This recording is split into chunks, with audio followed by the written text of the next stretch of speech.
Hey y'all, it's Heel Heat time. Hi everybody and welcome to Heel Heat. My name is George Coles and this is our WWE show for the week. And let's jump right into it. First off, as you seen last week, we changed the format around. So we're going to jump right into the so-so. Basically, this is the stuff that it was inconsequential to the show that you're going to forget by the time you watch the next Monday Night Raw. First off, Fandango versus Dolph Ziggler.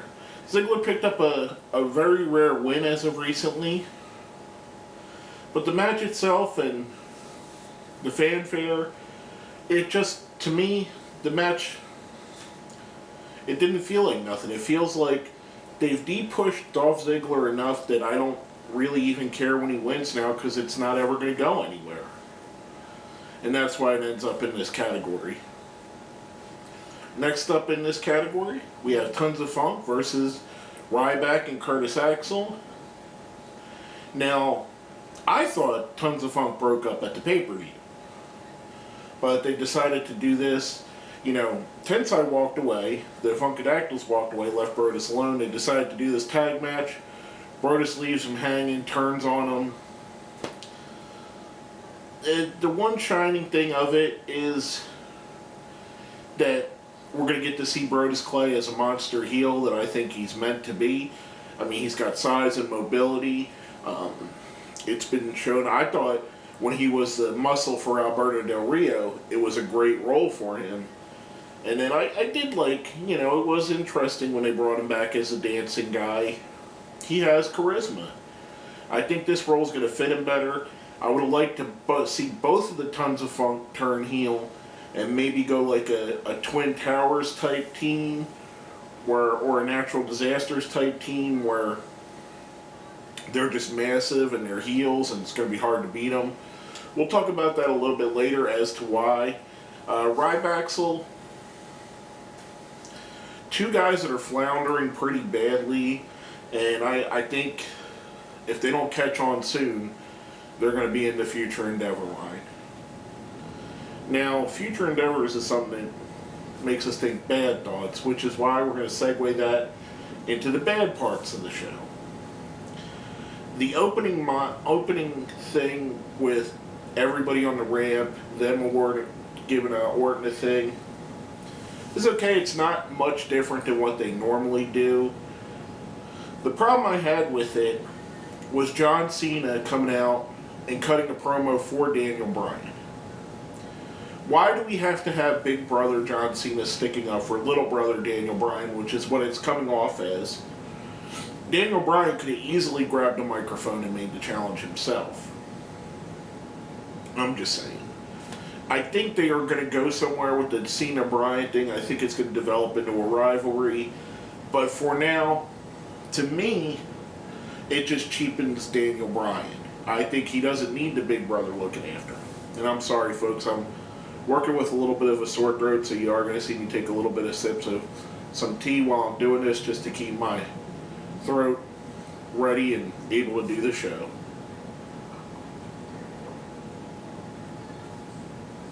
But that's my thinking. I mean, I don't think Daniel Bryan needs a protector, and that's how it came off as. Speaking about Bryan and Cena, we had their girlfriends / fiancés, the Bella Twins and Natalya, versus AJ Lee, Tamina, and Alicia Fox. It's a shame that I keep having to put the Divas matches into this category. They got some really talented women there, and I don't know if it's booking. I don't know if they're giving them enough time. But this match was pretty much a train wreck. Tamina damn near murders, I think it was Nikki Bella. Sometimes it's hard for me to remember which one's which. I know when I see them, you can tell the one's got bigger headlights than the other. But when I do the reviews, their names blend to me. She almost kicked her head off. Other than, I mean, they have the makings to make the Divas division relevant again. And you have 6 hours of televised wrestling. Now, between SmackDown, Main Event, and Monday Night Raw, you could have a solid Divas division. You could have a solid match on Raw, a solid match on Main Event, a solid match on SmackDown. If I was in charge, my personal opinion, that's exactly what I would do. I'd put a good match on every show, different opponents. And you build it around it. Alicia Fox has shown in the past she's pretty good. The Bellas, they're both getting better. Natalya is great. AJ Lee is good. Tamina is good. Caitlyn, another great women's wrestler. They had plenty of hours of television that they could devote to this. I just think it's about time they start doing so. Now, speaking of it, hours of television, we're going to segue that into the question of the week. Question of the week from last week was, how many hours of televised wrestling do you watch a week? Now, we got some answers from our friends before we get into ours. The first is from our friend Paul over at The Deadly Sins. I only watch WWE DVDs now in a week, maybe about 2.5 hours, depending on the DVD or which ones I'm watching. Good call. Paul, I believe, has become disenfranchised with the product, which I don't blame you, brother. It's hard for someone even as big as a fan as me, and I know you are as well, to keep watching after they give us crap after crap.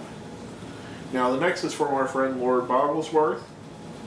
I usually watched roughly about 4 hours of wrestling a week. We're all in Impact. But recently I've stopped watching Raw as I believe TNA is simply putting on a better show every week. You know, I think maybe if you average it out, you're probably right. TNA is usually pretty solid. They haven't had really many stinkers in the past few weeks or past few months, so I think you're pretty spot on with that. And last but not least, our friend Closure Damas. I watch at least 3 hours per week. I can watch more depending on what my work schedule is for the week. That's about what I figure people watch. Myself personally, I'm an addict. I watch 3 hours of Raw, 2 hours of SmackDown, 1 hour of Main Event, 2 hours of TNA, 1 hour of Ring of Honor. So we're looking at, that's 3, 2, 2, 7, 8, 9 hours right there. NXT I usually catch. Sometimes I binge watch it. I'll miss a week and I'll do 2 or 3 weeks at once. So another hour there, so about 11 hours. Like Paul, I watch a lot of DVDs, whether it be Ring of Honor, whether it be $5 Wrestling, which I thoroughly enjoy. Some of the indie stuff, some of the shoot interviews, some of the stuff that WWE puts out. So probably another 4 or 5 hours there of just that stuff. So together I probably watch about 15, 16 hours of wrestling a week. I know it's a problem. It's probably more than I'm happy to admit, but I'd probably say in a given day I usually watch 2 to 3 hours of wrestling or wrestling related material. And that's not including podcasts I listen to or stuff I just pick up on YouTube. But all in all, great reaction, guys. It was about what I thought. I figured everybody would be around 3-4 hours. Sounds about right. Now, coming with the turn of the year, we're going to get into WrestleMania season. One of the big events of WrestleMania weekend is the Hall of Fame ceremony. Our question of the week for this week is, who do you think they're going to put in as the first induction into the Hall of Fame or the headliner for the Hall of Fame this year? Let us know what you think about that. Hit us up on Facebook, hit us up on Twitter, put it down where? Down in the comments. Now, getting back to the show, we are going to go into the good, the stuff I actually really liked.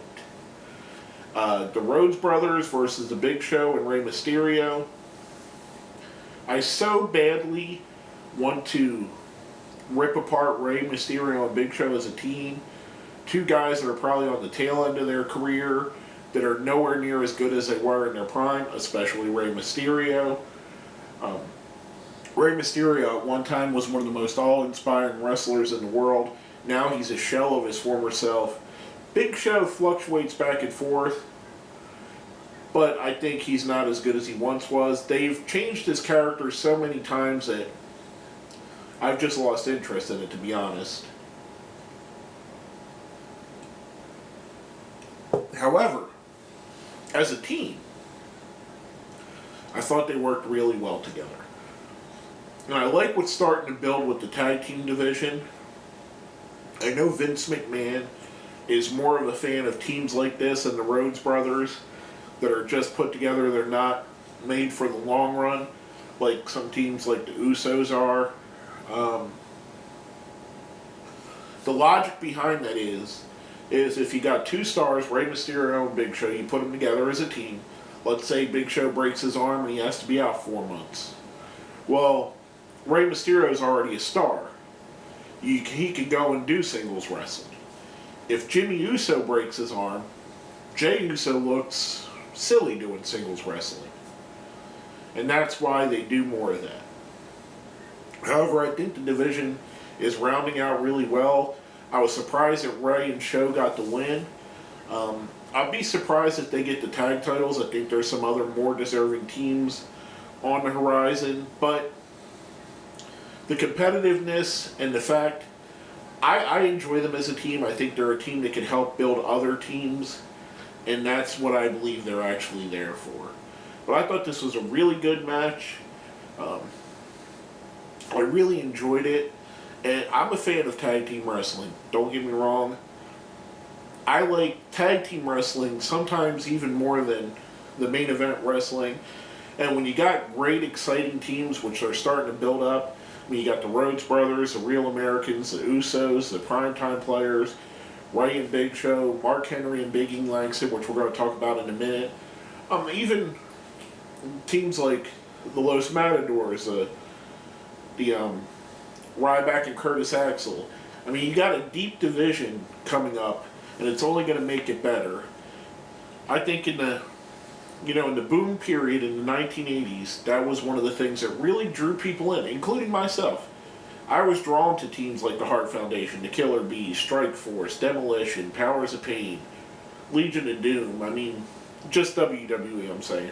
Other places also had awesome tag teams like the Midnight Express, the Rock and Roll Express, the Fabulous Freebirds. I mean, everywhere you went, they had amazing teams, and I like that it's coming back, which brings us into the next match, was the Real Americans versus Mark Henry and Big E Langston. The one thing I didn't like about this, and I think JBL stole what I was thinking. You see, Antonio Cesaro grabs Mark Henry, and he's going to do the giant swing, but Big E Langston stops him. JBL says, he just ruined Christmas for me. I think that would have been amazing. I know why they did it. They don't want him to get over as a face at the expense of his heel tag team, and the giant swing is getting him over. There's no doubt about it. At some point, they're going to have to break him loose and let him go, because the fans are starting to really get into Antonio Cesaro. Not that Swagger and Zeb and the whole package isn't good together. I think he's going to break out and be his own star. But another really solid match. Weird that Big E Langston wins the Intercontinental title and is doing a lot more tag matches, though. But I'm okay with that, because it helps build up the tag division. Now the next thing,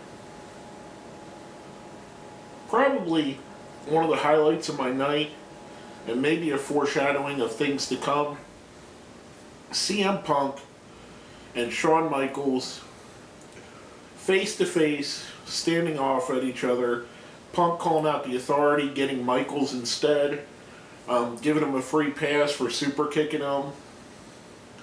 Michaels becoming kind of a cocky heel, introducing the Shield, which brought out Punk's partners, the Uso brothers, who are voted on the WWE app, which we all feel about the same about that. I think it was fixed.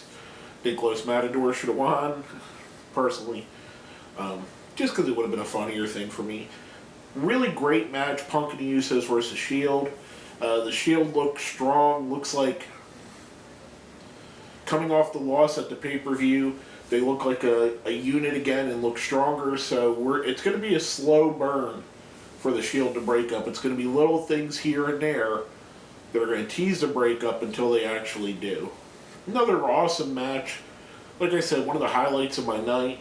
Again, two more great tag teams. The Shield's team of Reigns and Rollins and the Uso brothers all going into the bigger tag division, which brings us to our next segment, which was the segment with the Wyatt family. Another great tag team, Harper and Rowan. And they were, basically Bray was talking to Sister Abigail, which was an empty rocking chair. I said it before, I'll say it again. They keep finding ways to make these guys creepier and creepier, and I absolutely love it. I think it does their character well. I think this is one of the better characters that the WWE's come up with in a long time. It runs, I mean, for a fan like myself that goes way back, it harkens back to the Kevin Sullivans of the world. It harkens back to the Ravens of the world, the Jake the Snake Roberts. Spot on. I think it's amazing. I think what they're doing with it is really good. I've been really impressed. And there's only one thing left to talk about. And we'll get to that in a moment.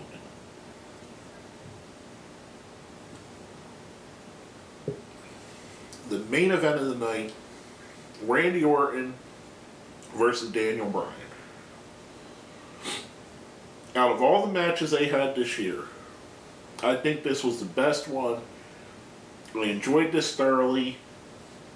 You get the ending by DQ when Orton, sensing that he can't beat Bryan, gives him a low blow. And here's why I enjoyed it. On Monday Night Raw, I am very okay with you giving me dusty finishes or schmazzes or whatever you want to call them, where there's not an actual finish. Because you build to the pay-per-view.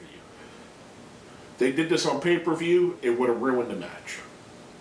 Monday Night Raw, it builds the story, it keeps the story going forward. At some point, Daniel Bryan's going to catch up. Whether it be Royal Rumble, whether it be WrestleMania, there is going to be a payoff for him. And you see now how Randy Orton is scared that Daniel Bryan's going to take his title from him. I thought it was great. The one caveat was, of course, you have Big Brother Cena coming out to help Orton or help Bryan. I just think that part's unnecessary, but the match itself was really good. Very enjoyable Monday Night Raw, as you can see by the number of things that are in the good category and even the so-so category as opposed to the bad altogether. Which reminds me, we're going to go right into our ratings. Now, if you've seen the show before, we have a 1 to 5 scale, 1 being the worst, 5 being the best. 1's a Great Khali, 2's a Heath Slater, 3's a Randy Orton, 4's a CM Punk, 5's a Daniel Bryan. I'm going to give this a 4 CM Punk. I was thoroughly entertained by the show. The development of the tag team division is something I really want to sink my teeth into. I'm really enjoying. The main event was awesome. Punk and Shawn Michaels in the ring together. I mean, you got two of the all-time greats right there at the same time. Really fun show. Now, next week's going to be the Christmas episode, so I'm not looking forward to that to be great. But hopefully they surprise us. But basically that's all I got to say about that. The show's going to be a 4, a CM Punk. And but that's basically all I have to say. My name is George Coles, and this has been another episode of Heel Heat.